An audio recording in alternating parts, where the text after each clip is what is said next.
It seems like the cope response to the Trump lie is that DEI does not concern disabled people, just racial minorities.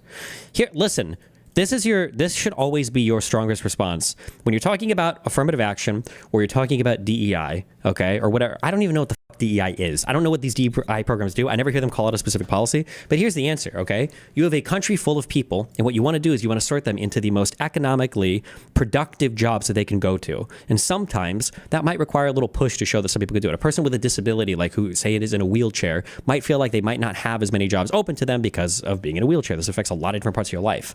But if you have programs to help these people like search for opportunities in these areas, that's good. It's better for all of us. DEI should not be about like taking somebody who like, oh, like I'm and I'm blind and I'm deaf and I really want to fly planes. It's like, okay, well, let's help this guy fly planes. That's not what it's supposed to be about. Why is this light so intense? Oh, that's super intense. I don't know, like an angel. I wonder if it needs to be behind me or to the side more. We'll do 10%. Yeah, Destiny, but that is what Republicans believe it is. Yeah, but I'm just saying when Democrats message against it, the messaging against it needs to be like, we should allow people to pursue opportunities that they might not otherwise know are available to them. It's not about lowering the standards. It's just about increasing the opportunities available to people. That's it. Dorothy RFK or Tulsi hearing. I watched most of RFK's. I thought optically, I think he did fine. Obviously, he is what he is, but throwing Biden under the bus by Maddie Iglesias.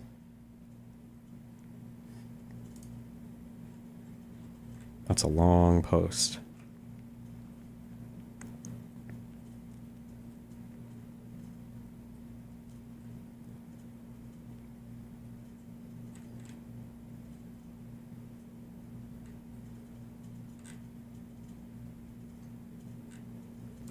Okay.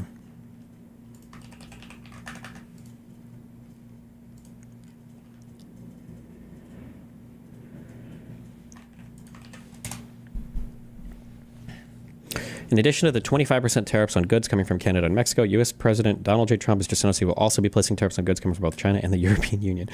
Okay, wait. Do we have confirmation on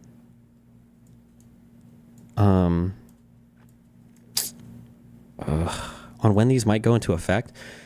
I'm sorry, this just hit my mind. The biggest issue is that I don't even know if this will help local manufacturing. Okay, so here's the theory.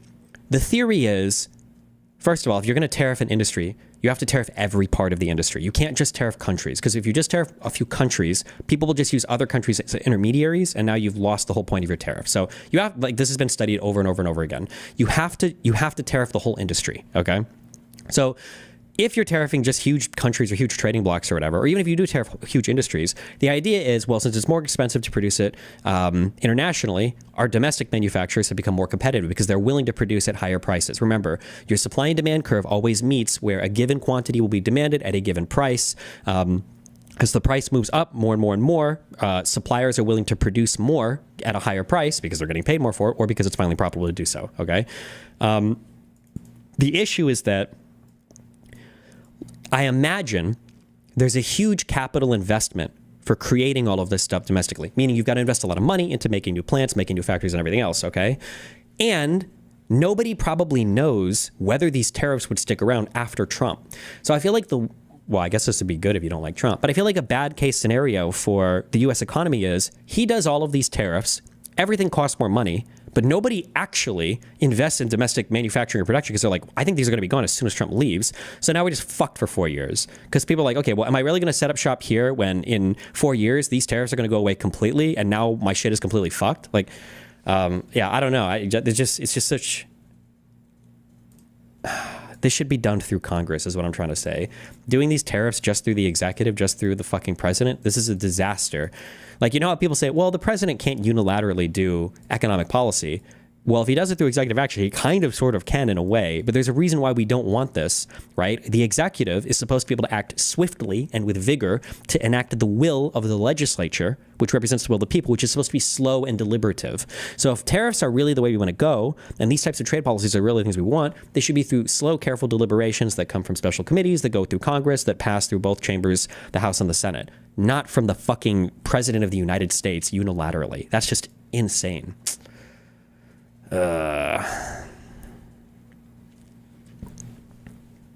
A question, because I'm sure you didn't hear, am I going to impose tariffs on the European Union? You want the truthful answer, or shall we give you a political answer? Absolutely. Absolutely. The European Union has treated us so terribly. The truthful answer, or shall we give you a political answer? Absolutely. Absolutely. The European Union has treated us so terribly. Okay.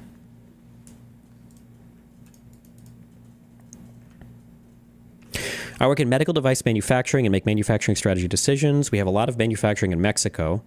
What would make us way more excited about manufacturing more in the U.S. would be incentives, not tariffs. We're just going to move our Mexican manufacturing to cheaper countries. Yeah, sure. That's why you have to tariff an entire industry. You can't just tariff a country. They'll just ship to another country, or they'll just produce in another country because it's still going to be cheaper to produce in those countries. Historically, tariffs tend to stay once implemented. I think we still tariff chicken to parts of Europe from pre-World War II. Sure, I mean, like, it's difficult once they go up because then you get counter-tariffed. It's hard to take them down because you've got to get into like hardcore negotiations to do that. Yeah.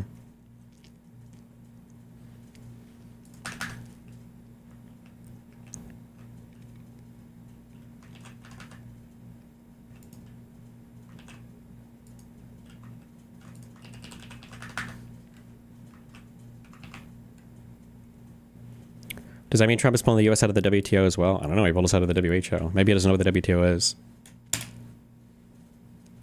So people keep bringing this up and want me to cover it, but I just haven't had time to dive into it. I don't know how much truth or if there's any meat to these allegations of like the voter suppression thing. I want to be very careful about going down conspiratorial rabbit holes, but who won or who lost the election?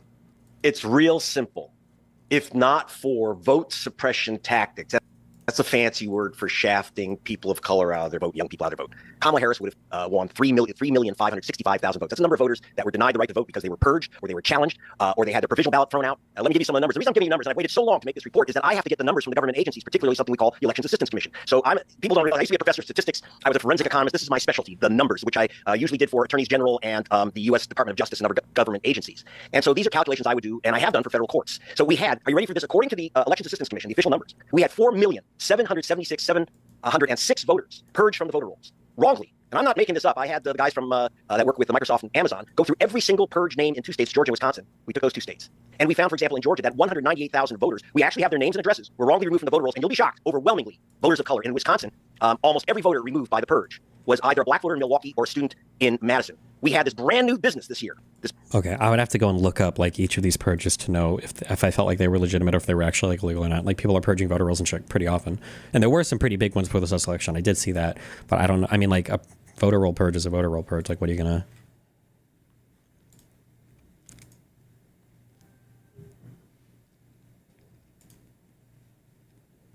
Who won? None of his chaotic or buffoonish actions are without purpose. Who's benefiting from the tariffs?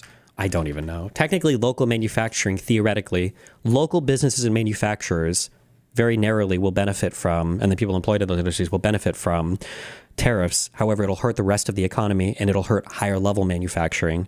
But all of the people that are like close to Trump, I feel like are people who are at the end of the supply chain, like Elon Musk and Zuckerberg and Bezos. These people are not benefiting from tariffs, I don't think. I feel like it would only hurt them. So I have no idea who would actually, I don't know who the fuck it benefits to do things like that. I don't know where he's getting the idea for all these tariffs are. Destiny, they aren't feeling his idea. Those aren't the people feeling his ideas. It's econ advisors. Okay, I have no idea that. I don't know why they would do it, but.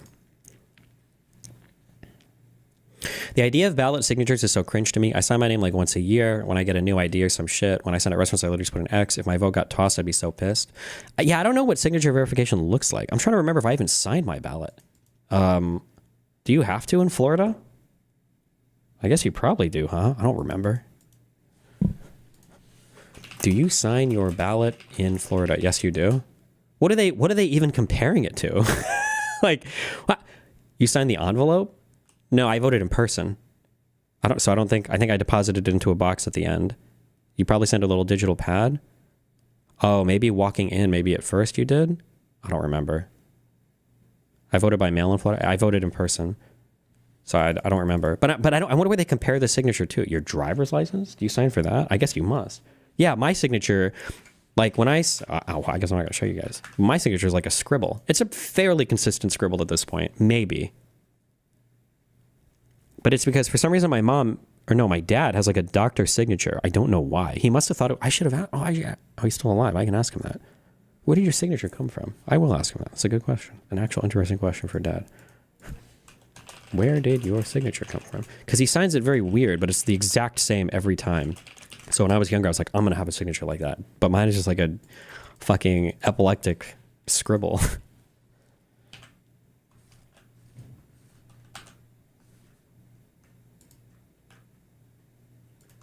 Somebody said RFK got owned here because he gave a bad answer. Hold on. But during a podcast interview in July of 2023, you said, quote, no vaccine is safe and effective. In your testimony today, in order to prove you're not anti-vax, you note that all your kids are vaccinated. But in a podcast in 2020, you said, and I quote, you would do anything, pay anything to go back in time and not vaccinate your kids. Mr. Kennedy, all of these things cannot be true. So, are you lying to Congress today when you say you are pro-vaccine, or did you lie on all those podcasts? We have all of this on tape, by the way. Yeah, Senator, as you know, because it's been repeatedly debunked, that statement that I made on the Lex Friedman podcast was a fragment of the statement. He asked me, and anybody who actually goes and looks at that podcast and will see this, he asked me, are there vaccines that are safe and effective? And I said to him, some of the live virus vaccines are. And I said, there are no vaccines that are safe and effective, and I was going to continue for every person. Every medicine has people who are sensitive to them, including vaccines. Right, so he interrupted me at that point. I've corrected it many times, including on national TV. You know about this, Senator Wyden, so bringing this up right now is dishonest. let's be clear about what you've actually done then, since you want to deny your statements. For Who benefits from tariffs? Huey Lee says it's China and Russia. Trump is a CCP agent. Why would China and Russia benefit? Maybe Russia, maybe. I don't know why China would. I feel like it's just going to hurt China too, but hold on. What is this? There's no vaccine that is, safe and effective. Those are big words. Good question. Can you name any vaccines that you think are good? I think some of the live virus vaccines are probably averting more problems than they're causing. There's no vaccine that is, safe and effective. Those are big words. What about the polio? Can we talk about the polio? Well, here's the problem. Yes. Here's the problem. The polio vaccine contained a virus called simian virus 40, SV40. It's one. I feel like, how could you not clarify that statement if you didn't think exactly what you just said? I feel like you would. We've watched this before, I think, too. Why would you not clarify that? The most He clearly didn't start to say for everyone. Was that clear? Clearly? Why wouldn't you qualify that? Difficult question. Can you name any vaccines that you think are good? I think some of the live virus vaccines are probably averting more problems than they're causing. There's no vaccine that is, safe and effective. Those are big words. What about the polio? Like he stops there, he pauses. It sounded like he was going to say, in fact. Can we talk about the polio? Well, here's the problem. Yes.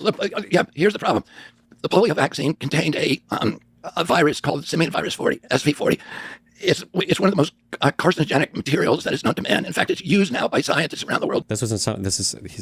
I think some batches, I think a decent amount were contaminated with this, but the idea that it caused any cancers or viruses is not, or hasn't been proven. Cancers, I think. They've looked into this and I don't think there's any link there, at least so far. To induce tumors in rats and guinea pigs in labs. But it was. He isn't saying all vaccines are unsafe and ineffective. He's saying no vaccine is both safe and effective at the same time. But that doesn't make any sense, though. What do you mean? What? If you want an example of somebody explaining this. Do you?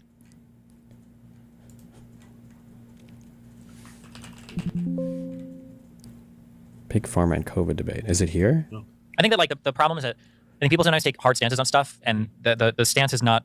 They think they've got like a really hard stance on a thing, but in reality, there's just a factual thing they disagree with. Mm-hmm. So like nobody's a free speech absolutist because as soon as you say like, oh, well, should you be able to post child porn? Like it's like, okay, well, no, not that. Oh, okay, should you be able to like post somebody's address and tell people to go kill them? Oh, okay, maybe not that. It's like, okay, so we're not like ultra free speech absolutists. There's some boundaries we have to draw. We just need to decide where to draw the boundaries. Same thing with like as controversial as they are like vaccine mandates, right? Like I don't think anybody's actually opposed to vaccine mandates. If there was a disease that came out that lay dormant in your body and then caused you to die instantly in 2 weeks, and that had like an 80% mortality rate and infected everybody, I think everybody like, okay, you gotta get fucking killing each other to get the vaccine. Exactly, yeah. But if you've got a disease that like doesn't really affect people that much, it's a cold, and you're like, well, if you don't get this vaccine, you get fucking fired. It's like fuck you, I don't want to do this. Yeah. But people act like on both sides, like I'm pro-vaccine mandate or anti-vaccine mandate. It's like, well, not really. You just disagree about this particular one of the facts of this thing. Yeah. That's what it really boiled down to. Hold on. Fuck. Let me find this.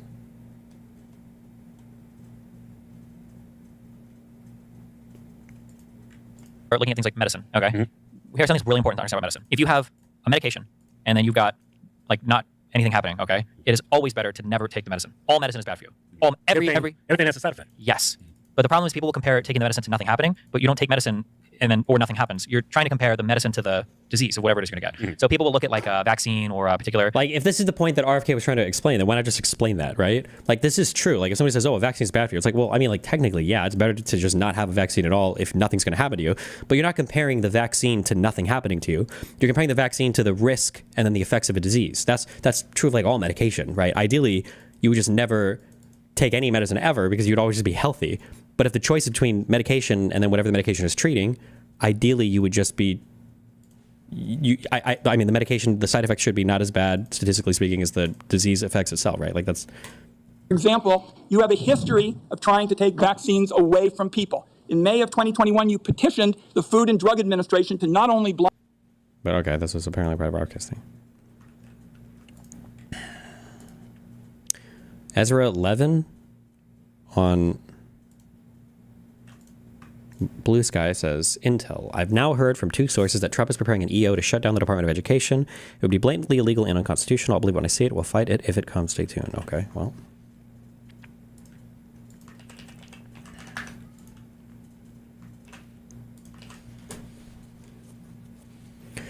Exclusive. Musk aides lock government workers out of computer systems at U.S. agency, sources say. Aides to Elon Musk charged with running the U.S. government human resources agency. What does that mean? Have locked career civil servants out of computer systems that contain the personal data of millions of federal employees, including to 2 agency officials.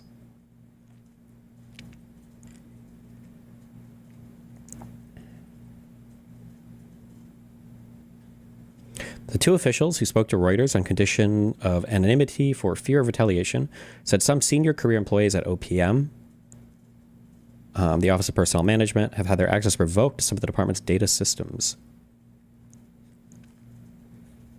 Okay.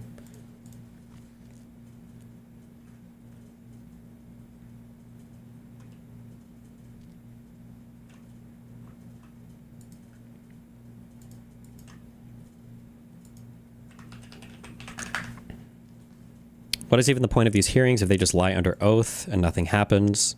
It's just to get stuff on the record. So you can say, look, I oppose this guy, or look, I supported this guy, or it helps make them look better or look worse. Or if they do have a major fuck up moment, then, but I don't know if that is expected to ever happen. Yeah, it's basically, it's literally just clip farming. Daily encounters of undocumented migrants without repatriations and returns to Mexico. Biden's last 19-day average, Trump's first 19-day average. I don't even know where the fuck this data comes from. God, imagine naming your social media platform Truth Social. Kill me, bro. 5.35 thousand retruths.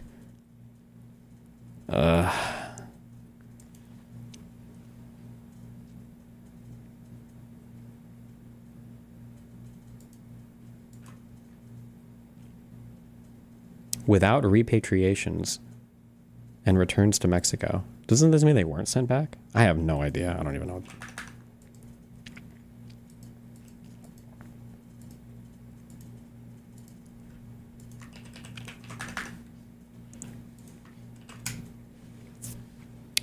Scoop, the highest-ranking Treasury official, is expected to depart soon after a clash with Elon Musk allies over their demands for access to a sensitive internal government payment system, sources say.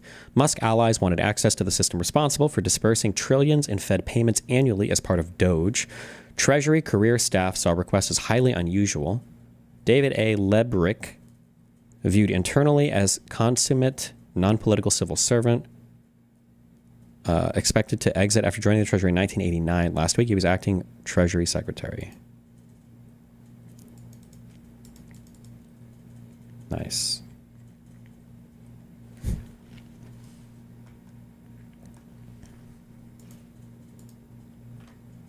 The idea that any of these fucking weirdos can have access to all of that government data should make you very uncomfortable. It's not good, but...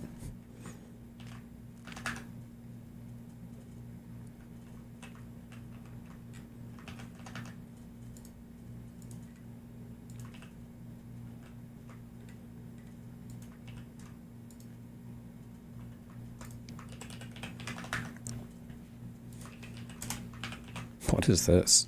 Baton Rouge, Louisiana. A New York doctor who prescribes abortion pills online has been indicted in Louisiana.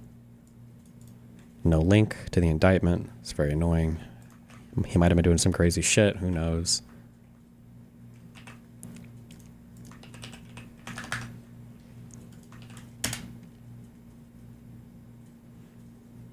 Have you checked out DOGE on Wikipedia yet? I think it's important to know how exactly they're positioned in the government. I think they're just positioned as as a special little side house in the office of the White House, right?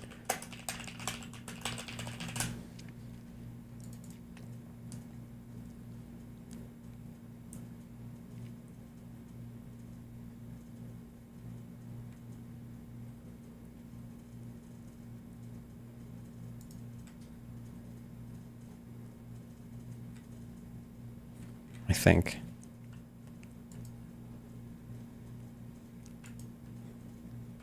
Is a technology unit housed within the Executive Office of the President of the United States. God, that's so cringe and weird and creepy and not good. Holy fuck.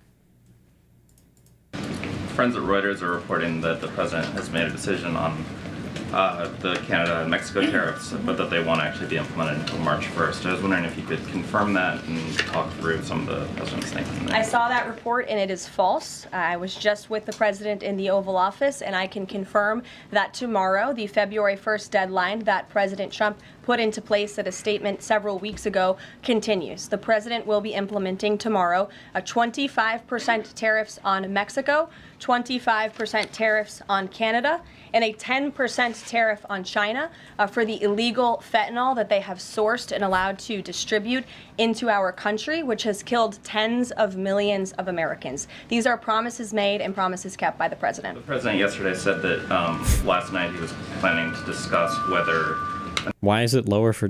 Okay. an exemption would be made on oil imports.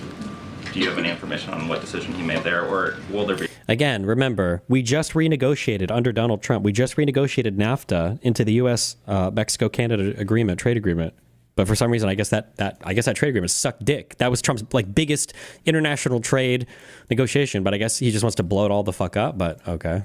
exemptions at all offered under this? I don't have an update or readout for you on the exemptions, but those tariffs will be for public consumption in about 24 hours tomorrow, so you can read them then. I also like how there's no direction to any part of the government or the economy to give us time to prepare or have any idea what the fuck any of this even is, but okay. All right. Hold on, two big memes. Oh, wait. This photograph was taken 2 days ago at the FBI Academy in Quantico and submitted to the New York Times under the condition of anonymity. If a picture is usually worth 1,000 words, this one is worth 1,000,000. Oh, cute. Jesus.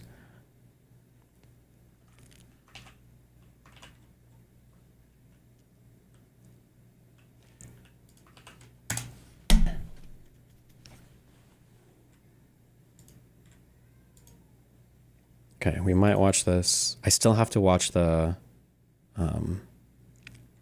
I don't care about Tennessee. I still have to watch the that new Sam Hyde video. Can we get through Cash Patel? Fuck, 6 hours? There's no way it was that long. Oh my God, honey is screaming. FBI Hoover building on day one, reopen it the next day as a museum of the deep state. And he has said, quote, "We're going to come after people in the media. We're going to come after you. Whether it's criminally or civilly, we're putting you all on notice." Does this sound like the kind of nonpartisan law enforcement professional who should lead the FBI? No, not to me. This is someone who's left behind a trail of grievances throughout his life, lashing out at anyone who disrespects him or doesn't agree with him. Don't take it from me. Listen to these Republicans who worked with him during the Trump's first administration. Attorney General Bill Barr, and I quote, "I categorically oppose making Patel deputy FBI director. I said it would happen over my dead body. Patel had virtually no experience that would qualify him to serve at the highest level of the world's preeminent law enforcement agency." National Security Advisor John Bolton, "I didn't think he was qualified. He demonstrated no policy aptitude at all. I was forced to hire him." President Trump's Deputy National Security Advisor, Charles Kupperman, "The idea that Kash Patel is going to be the FBI director is appalling. His legal career is modest at best.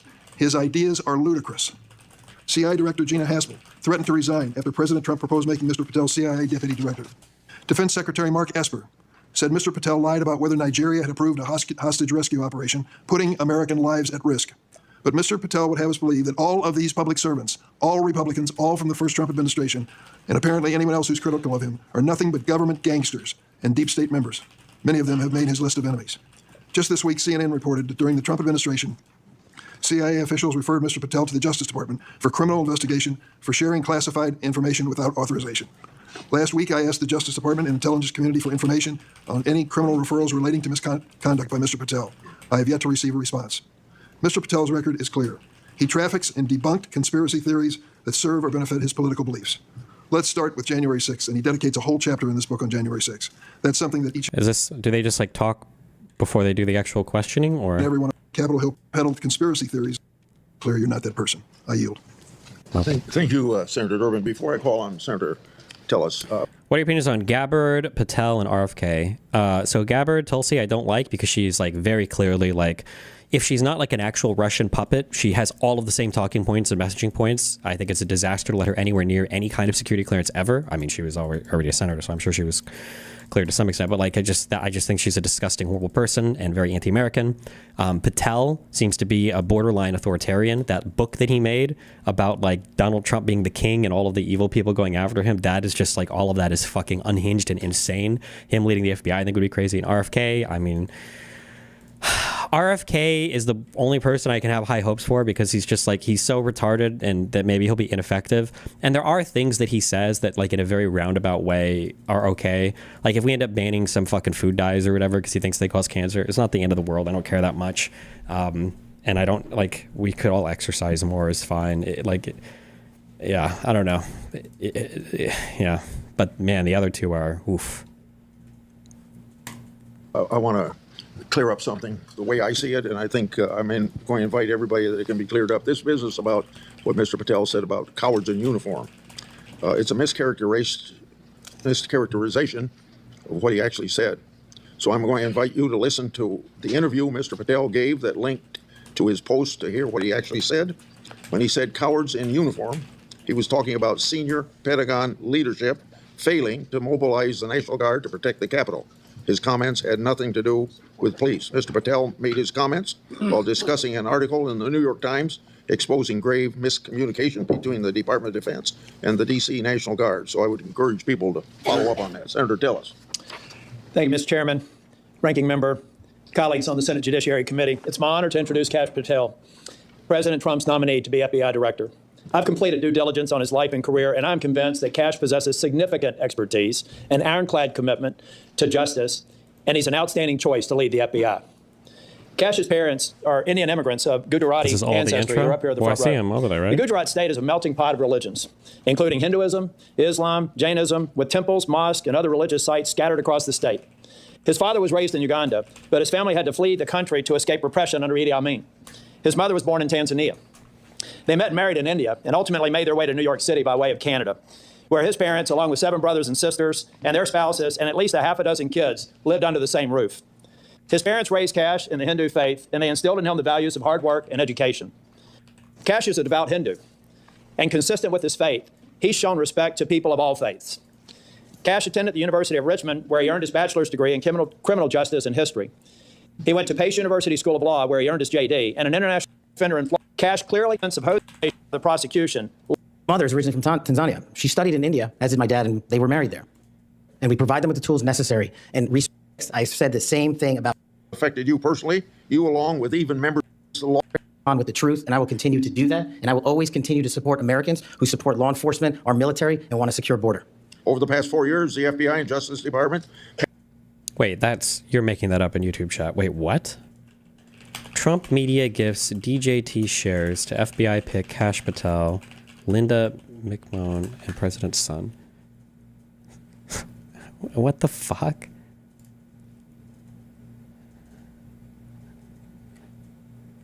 President Donald Trump's social media startup gifted more than $800,000 worth of stock each to Kash Patel, his nominee to run the FBI, and Linda McMahon is pick. It's McMahon, right? Or McMahon? McMahon? I suck at these fucking names. His nominee to run the FBI and Linda McMahon his pick to lead the Education Department according to regulatory filings. McMahon? Is it McMahon? Okay. He called the gifts in the filings consideration for services provided. Okay.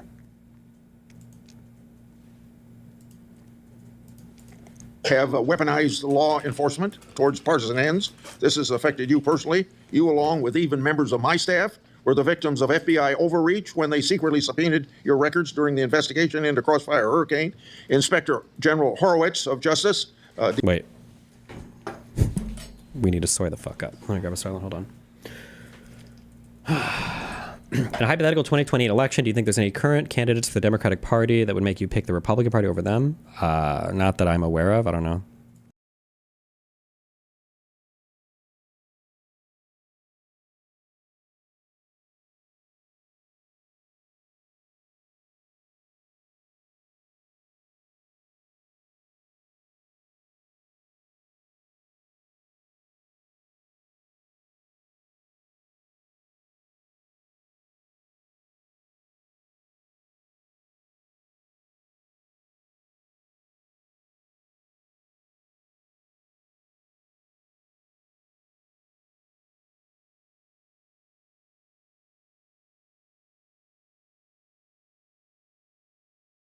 Joking. I don't know how loud that thing is in the back. Hopefully not that loud. Phone call in 10 minutes. Oh shit, true. Oh, it shut off. Okay. Department was right to say actions like this have a quote, unquote, chilling effect on whistleblowers. How do you intend to make sure that this kind of misconduct never happens again? Senator, this may be one of the scenarios that most uniquely qualifies me to take command at the FBI. Having been the victim of government overreach and a weaponized system of justice and law enforcement, I know what it feels like to have the full weight of the United States government barreling down on you. And as the Biden Inspector General determined, those activities by the FBI and DOJ were wholly improper and not predicated upon law and facts. I will ensure, if confirmed, that no American is subjected to that kind of torment, to that kind of cost, financially and personally. And most importantly, I will make sure that no American is subjected to death threats like I was, and subjected to moving their residences like I was, because of government overreach, because of leaks of information about my personal status. If confirmed as FBI Director, Mr. Chairman, you have my commitment that no one in this country will feel that pain. Senator Durbin. Thank you, Mr. Chairman. Mr. Patel. Cash Patel drops the hard R during the hearing. Oh shit. I woke up this morning to National Public Radio, and they had an item on there about what has happened to those who were given blanket clemency by President Trump. One of these individuals was a man named Matthew Huddle. Are you familiar with him? I'm sorry, what was the last name? Matthew Huddle. If you could remind me, Senator. Well, I was reminded again this morning. He's a man who's been found guilty of numerous crimes. The one described this morning was an outrageous situation where he beat his 3-year-old child to a point where the poor kid couldn't even sit down for a week. Mr. Huddle was one of the demonstrators who came to the Capitol on January 6th.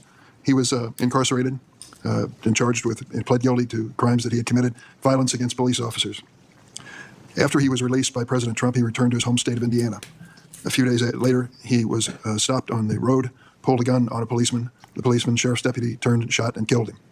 This is not the only instance of a person who received President Trump's clemency committing another crime. Peter Schwartz was mentioned this morning on the radio. 38 criminal convictions, 38.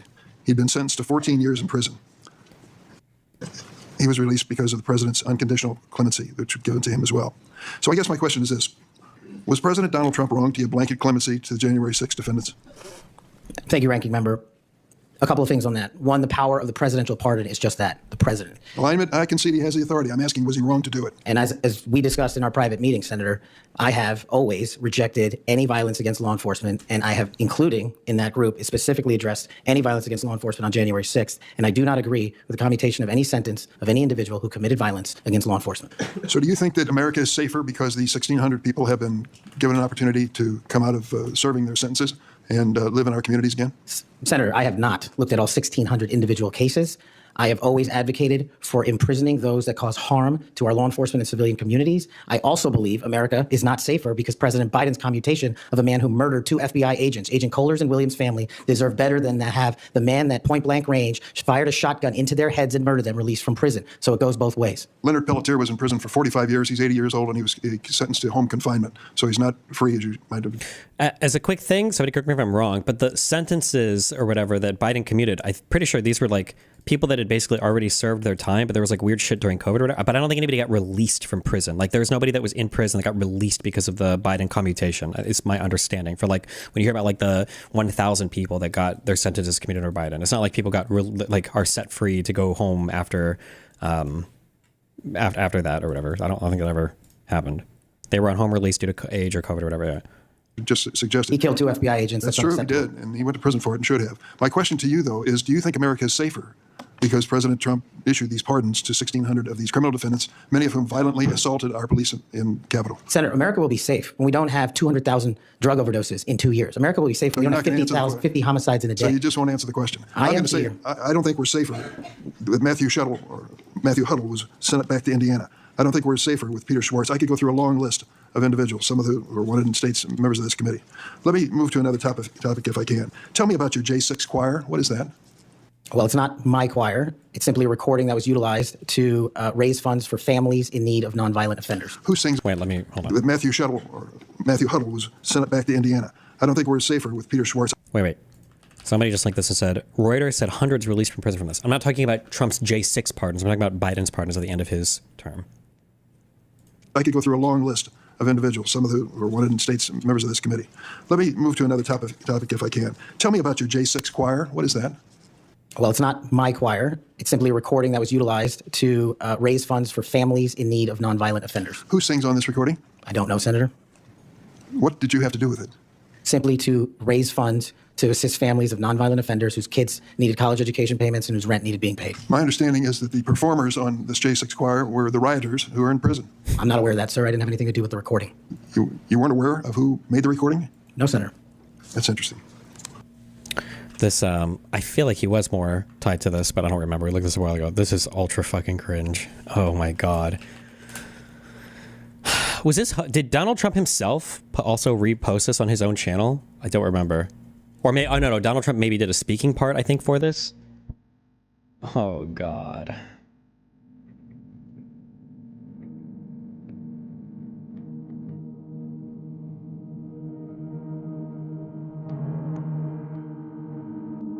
He played this at his speeches.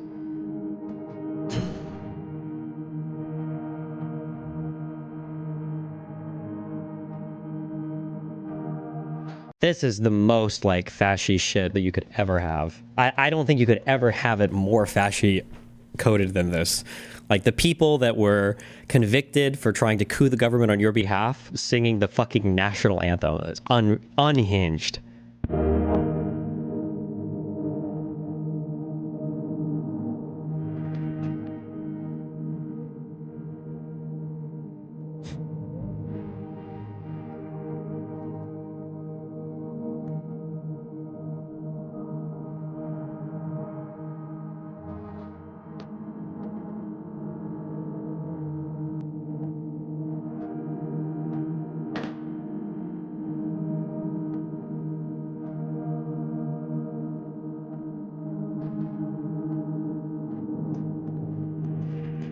And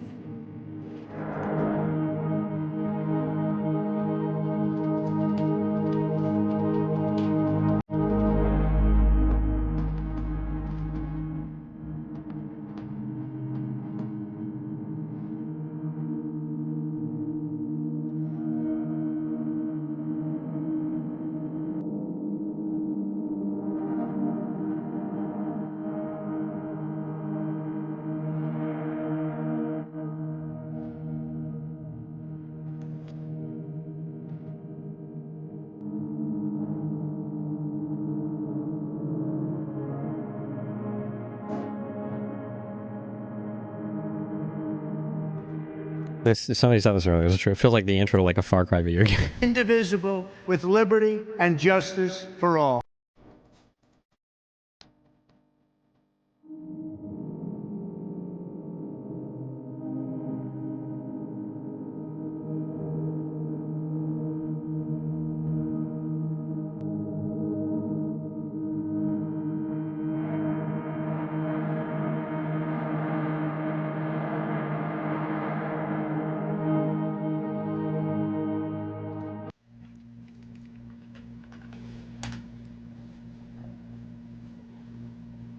Are beans actually your gut's worst nightmare? All right, let's talk about beans, that musical fruit. The more you eat, the more you do. Beans are... Say goodbye to old costly cable TV once and for all. This revolutionary invention gives you access to your... We have something very special. Cash, you want to tee this up? Take a minute and tee this up what we're about to see and what it was, why it was done. Thanks so much, Steve. And everybody, I know we move fast, so everybody take a breath. Just take a pause for what you're about to see here. We all know the plight of the Jan 6 prisoners and their families and how due process has been destroyed for so many of them. We also know, or some of us know, that they sing, the Jan 6 prisoners themselves sing the national anthem every night for 700 straight plus nights from the jails themselves. So what we thought would be cool is if we captured that audio, and of course had the greatest president, President Donald J. Trump, recite the Pledge of Allegiance. Then we went to a studio and recorded it, mastered it, and digitized it, and put it out as a song, now releasing exclusively on War Room, the video, the first time ever, the song Justice for All by Donald J. Trump and the Jan 6 Prison Choir. This is on the billboards. It's going to break the charts, but here's the most important part, Steve. All net proceeds go to... Was he not lying under oath in Congress? Well, there's like a lot of laws that we just don't enforce for the Republicans. The Republicans are just kind of like special duders. We just kind of like they don't really... They're more like, oh God, what's he say? And the Pirates won. When it comes to Republicans, it's like a... The code is more what you'd call guidelines than actual rules. Basically, yeah. But guidelines for Democrats. Go to Jan 6 Families. This video is going to bring you to tears, and the song is available everywhere. Songs download. Remember this, and we got Beatty on here to talk about Ann Cortez afterwards. Remember, this is a gulag. MTG's taking Comer down there. This is a gulag. In the QAnon shaman, you saw what the great Tucker Carlson did with that footage, spent a year in solitary confinement in this gulag. Okay, let's go ahead and play it, Denver. Very powerful. Let's play it.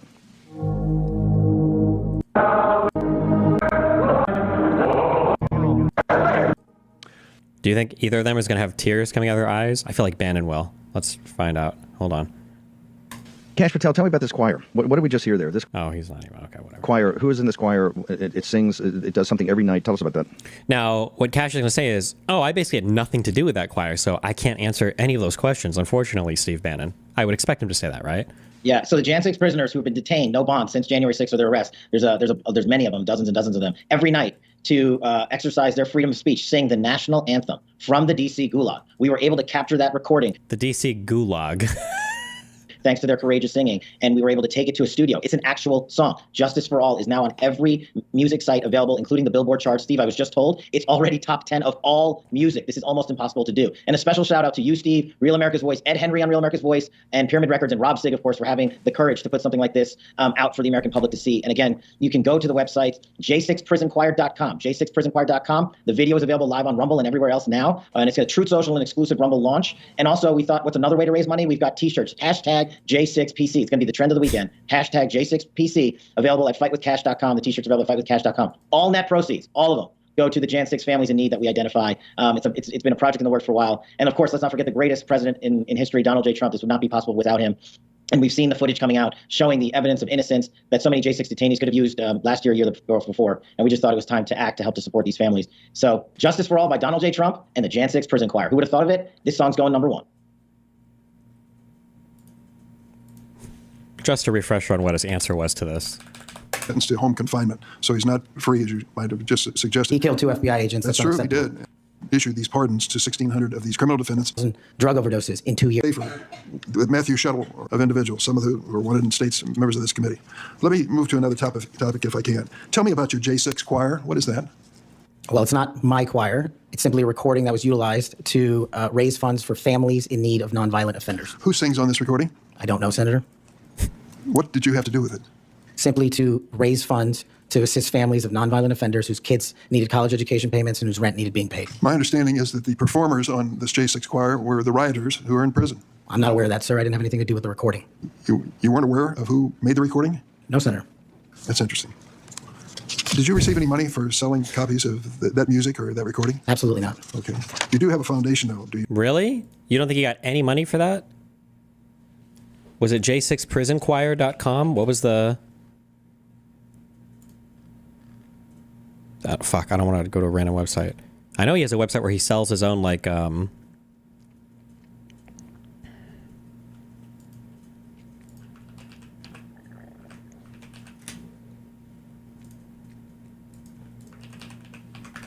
J6 prisoners release song Justice for All. Fight with cash.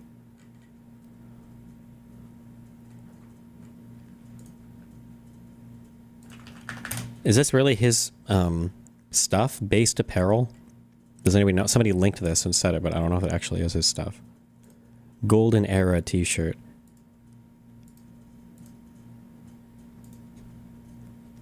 Oh my God.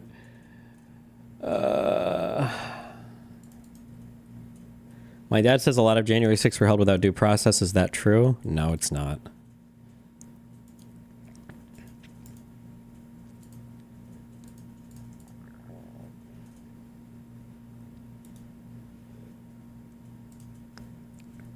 Oh, the Cash brand tee.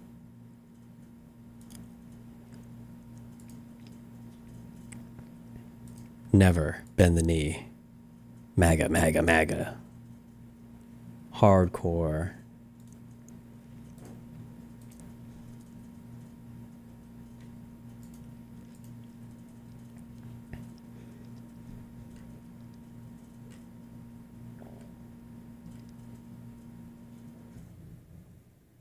This is actually from Cash Patel. I can't tell. I don't know.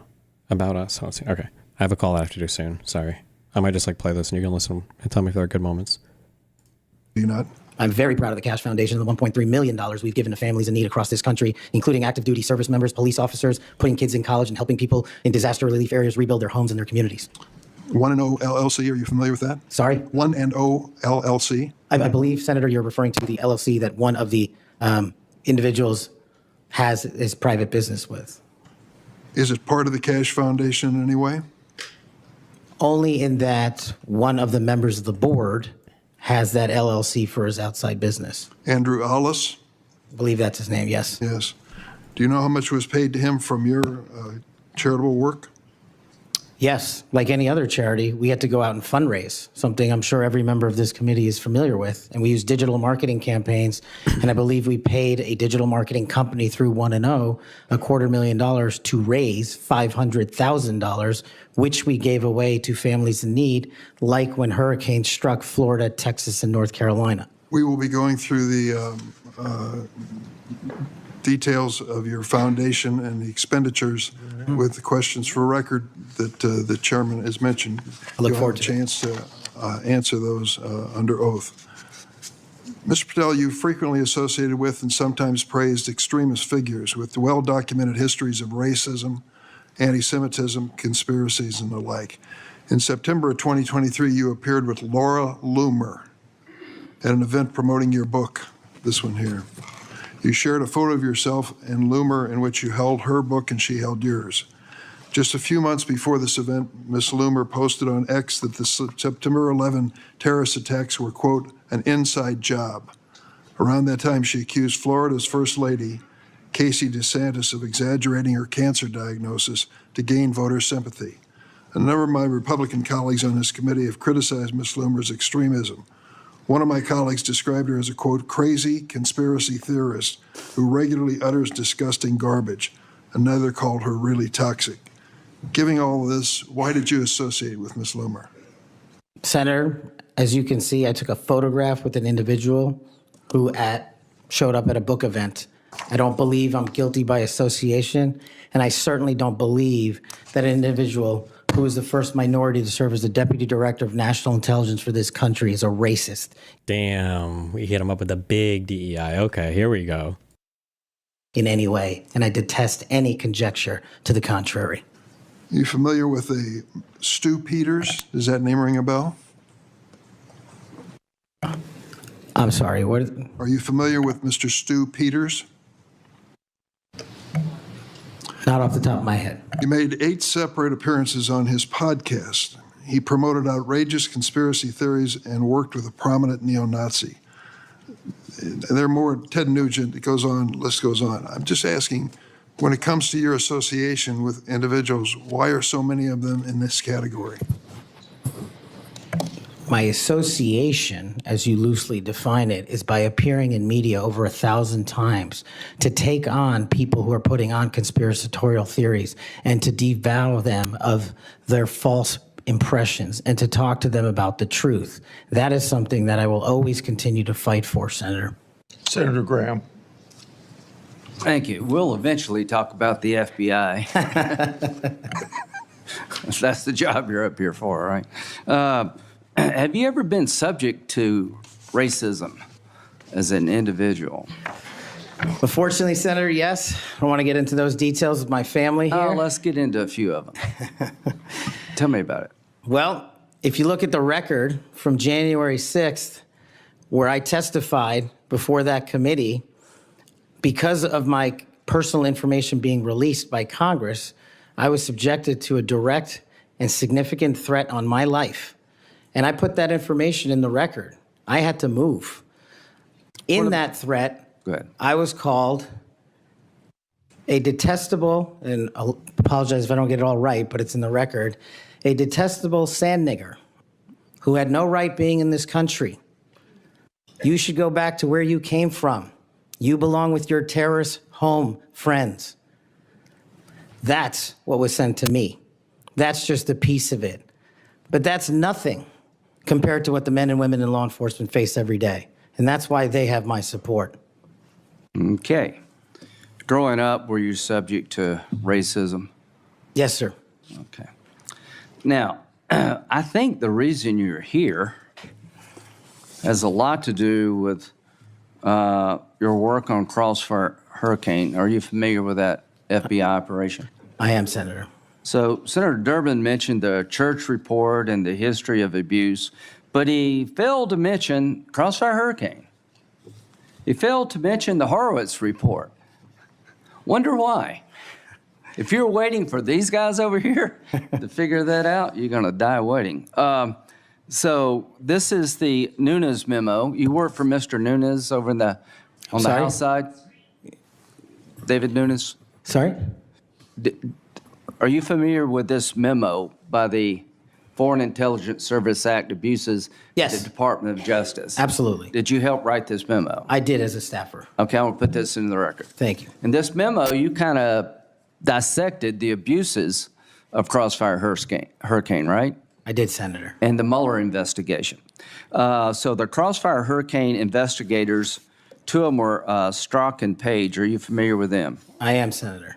Okay. It was opened up on July the 31st, 2016. And here's what Strzok said.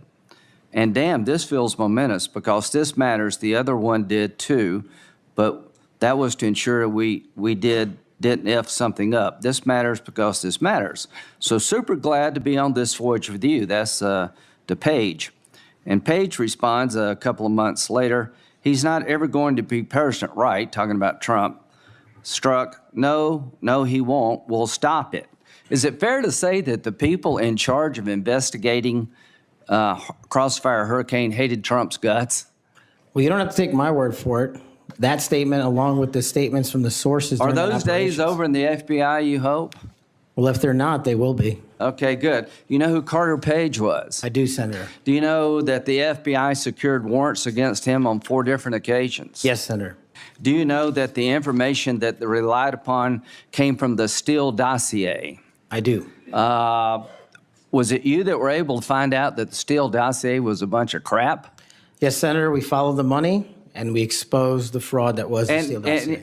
And the primary subsource was Ignor Danchenko, right? That's correct, Senator. And he was actually a Russian analyst. That's right. Are you aware that in January he told the FBI that, let's see, what did he tell the FBI? Still had no proof to support the statements, then it was just talk.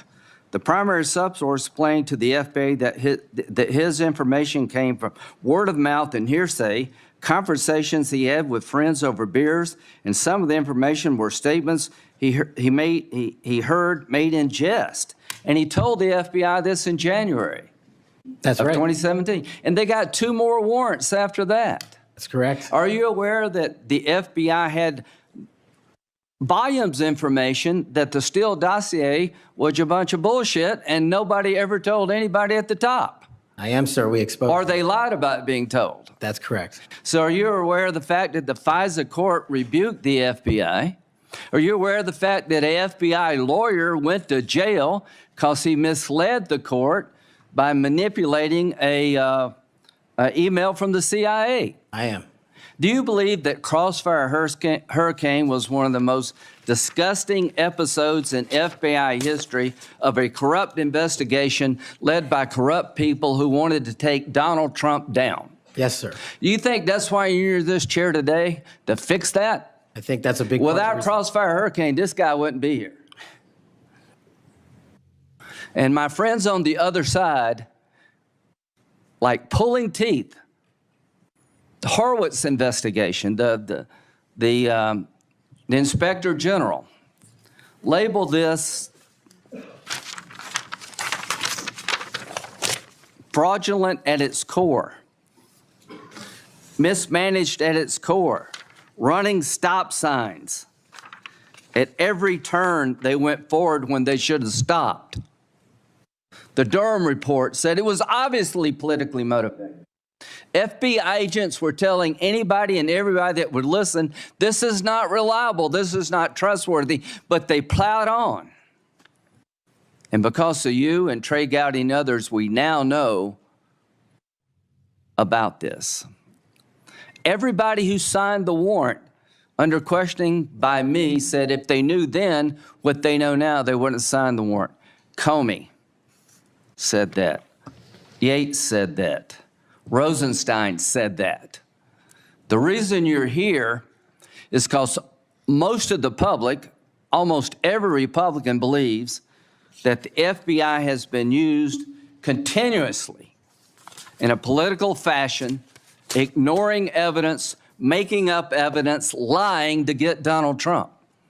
And when it came to the Hunter Biden laptop, they told every social media outlet in October 2020, oh, that's Russian disinformation. That was BS too. Right before the election, the FBI intervened to shut reporting on the Hunter laptop down as being Russian misinformation, according to Zuckerberg. Do you promise all of us those days are over at the FBI? Yes, Senator, they are. Are you proud of what you did to find all that? Absolutely. Do you think that's why you're here today, is to make sure that never happens again? The American people deserve just that. Thank you. Senator Whitehouse. Thanks, Chairman. Welcome, Mr. Patel. I remember January 6th. Colleagues running through our halls to flee the mob, colleagues shouting that rioters should be shot, us returning to our constitutional business through hallways cleared for us by automatic weapons carrying SWAT teams. None of you, none of us, said those violent rioters should be pardoned. A Republican colleague said such pardons would be hard to believe, even absurd. Your former colleague J.D. Vance said the violent rioters should not be pardoned. Even Jim Jordan said pardons would, and I quote, focus on all the people who didn't commit any violence. Well, Trump pardoned all of them. And there's a lesson in that. Every time you think Trump would never go that far, rethink that. We all seem to agree that violence against police is unacceptable, yet more than 600 people who physically attacked Capitol Police officers were just put back on the street, part of a 1,500-person personal Trump army, now out there with people who have proven themselves willing to do violence on Trump's call. In only 10 days, some are already back committing crimes. We've also tried as a committee, together, to address the dangers of illicit drug sales over the internet, and I assume we're all against murder for hire. But Trump also just pardoned a dark web operator sentenced to life in prison for trafficking illegal drugs online and accused of soliciting murders for hire. Those pardons, as Mr. Patel has said, are a mistake, but they are also a signal that we are entering a strange and dangerous time. That is the context for today's hearing. Warnings that the FBI could become Trump's enforcer, use the powers of law enforcement to stifle speech and dissent, punish political rivals of either party, and hand out free passes, get out of jail free cards to violent supporters are warnings we should heed. Here are some warnings of this nominee's Trump administration colleagues. Former Attorney General Bill Barr said, "This nominee has virtually no experience that would qualify him to serve at the highest level of the world's preeminent law enforcement agency," end quote. "And we would never be able to command the respect necessary to run the day-to-day operations of the Bureau." That's for the deputy position. Former CIA Director Gina Haspel was reported threatening to resign rather than have this nominee serve under her. John Bolton, Trump's former national security advisor, said, "I didn't think he was qualified. I was forced to hire him." Trump's deputy national security advisor, the nominee's former supervisor, said, "His ideas are ludicrous. He's absolutely unqualified for this job. He's untrustworthy. And it's an absolute disgrace to even consider an individual of this nature." That's from Republican. Okay, sorry. Jesus. Did I miss anything good? This country is so fucked. That makes it sound like I missed something good. He dropped the big N.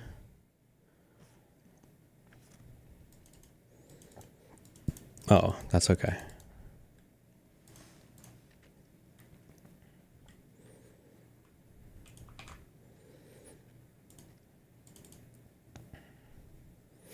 You missed a good bit about him denying someone whose podcast he went on 8 times. Wait, really? Listen, maybe he forgot. Destiny, thoughts? With this guy. #1 song on iTunes, Amazon, and the Billboard charts. Justice for All. Oh, is this Cash Patel? Donald J. Trump and the Basic Choir.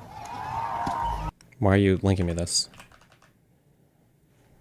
Appointees who worked with him. And here's what this nominee himself has said about using his office to prosecute journalists. "We will go out and find the conspirators, not just in government, but in the His defense was that he goes on podcasts to debunk conspiracies and spread truth." Wow. media. We're going to come after you, whether it's criminally or civilly. Is that a correct quotation, Mr. Patel? Senator, that's a partial quotation. But it's correct. In part. Remember people like Sean, like AJW, Actual Justice Warrior? Remember how absolutely fucking ass-pained everybody was about Letitia Jones? Letitia Jones or Letitia James? Letitia Jones?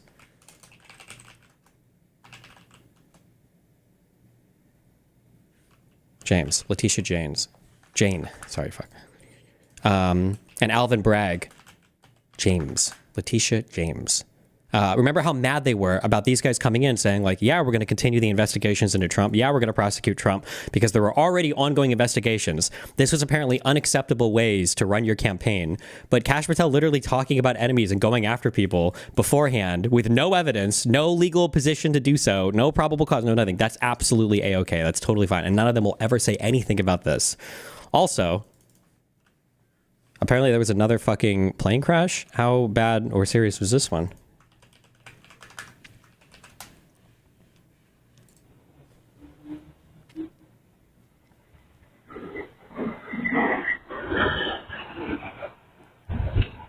Much worse?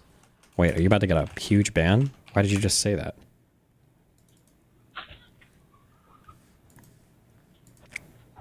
Oh, Jesus. I meant the first one was worse. Oh, okay. Okay. Keep in mind now that we're probably going to have... now we're probably going to have every single fucking plane crash that ever happens is now going to be getting huge media attention. My guess is that there's probably a decent number of like small plane crashes that happen per year. Probably not a ton, but there's probably a few. But now we're going to hear about every single fucking one. That DC crash was a big deal because that was a commercial airliner crashing over like a really popular airport that had like 60 souls on board, I think, or more. That was a huge deal. It was an instant crash. I don't know about all these ones that are going to be happening now or smaller ones or whatever, but this might be a big one too. I haven't just seen anything about it, but.